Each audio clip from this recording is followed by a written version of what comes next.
আজকে আমরা এক প্রতিনিধি দল, সাংবাদিকদের এক প্রতিনিধি দল এখানে ছিলেন। সেবক ভট্টাচার্য, বিশ্বন্তু ভট্টাচার্য, সরজিৎ পাল সহ অনেকেই ছিলেন। আমরা রঞ্জিত দেববর্মা, কুমরুং প্রেস ক্লাবের প্রেসিডেন্ট সেক্রেটারি। আমরা আজকে যে ঘটনা ঘটেছে, আমাদের মাননীয় এডিটর আজকের ফরিয়াদ কাগজের, ওনার বাড়িতে যেভাবে বিক্ষোভের নামে একটা অসভ্যামি করা হয়েছে, ওনাকে একটা ছবির মধ্যে লাল ক্রস দেখিয়ে খতম তালিকার মতন একটা হুমকি দেওয়া হয়েছে। এটা বিশ্রী পরিবেশ। এই ধরনের ঘটনা আগে আমরা কখনোই দেখিনি। এটা যে দেখিনি, সার কোনো দেশেই আমরা দেখিনি। কারোর কোনো অভিযোগ থাকতে পারে, থাকলে বিচারের জায়গা আছে, সেখানে বিচার হতে পারে, কিন্তু এইভাবে প্রকাশ্যে এটা আমাদের কাছে একটা খুব নিন্দনীয় ঘটনা এবং ধিক্কার জানাই আমরা এইসব ঘটনা। আজকে আমরা ডিজিপি সাহেবের সাথে কথা বলেছি। ডিজিপি সাহেবের কাছে ডিজিপি সাহেব বিস্তারিত আমরা বলেছি, আজকের ঘটনা বলেছি, রঞ্জিত দেববর্মার ঘটনা আমরা বলেছি।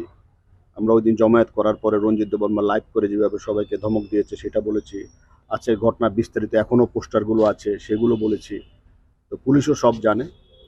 তো উনি বলেছেন যে আমাদের এডিটর সানির দেবরায়ের বাড়িতে সিকিউরিটি বসানো হয়েছে এবং সব ধরনের সিকিউরিটির উনি আশ্বাস দিয়েছেন, এবং সোশ্যাল মিডিয়ার মাধ্যমে উনি সাংবাদিকদের নিরাপত্তার বিষয়টি আজকে একটা বার্তাও উনি দেবেন। এছাড়াও আইন অনুযায়ী যা যা করার উনি সব করবেন। উনি আমাদের বলেছেন যে আমরা পাল্টা একটা কর্মসূচি আমরা নিয়েছিলাম। উনি বলেছেন আপনারা একটু ধৈর্য ধরুন, আপনারা আইন হাতে তুলে নেবেন না, আমরা আমাদের মতন করে আমরা আমাদের কাজ করতে দিন, আমরা আইন অনুযায়ী কাজ করব। তো আমরা অপেক্ষা করব যে উনি কী ধরনের ব্যবস্থা গ্রহণ করেন, তারপরে আমরা আমাদের পদক্ষেপ নেব। এখন আমি বলবো সেবক বাবুকে। সুদীপ শান্তনু হত্যার পর থেকে এ রাজ্যের সাংবাদিকরা প্রতি মুহূর্তে একটা আতঙ্ক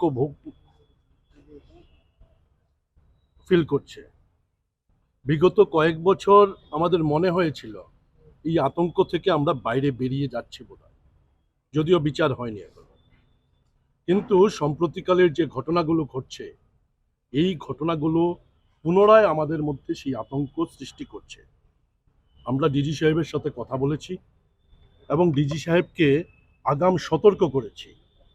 আবারও সুদীপ শান্তনুর মতো ঘটনা কিন্তু ত্রিপুরা রাজ্যে ঘটতে চলেছে। এখনই যদি শক্ত হাতে দমন না করে এই বিষয়গুলোকে, তাহলে আবার সুদীপ শান্তনু হতে পারে।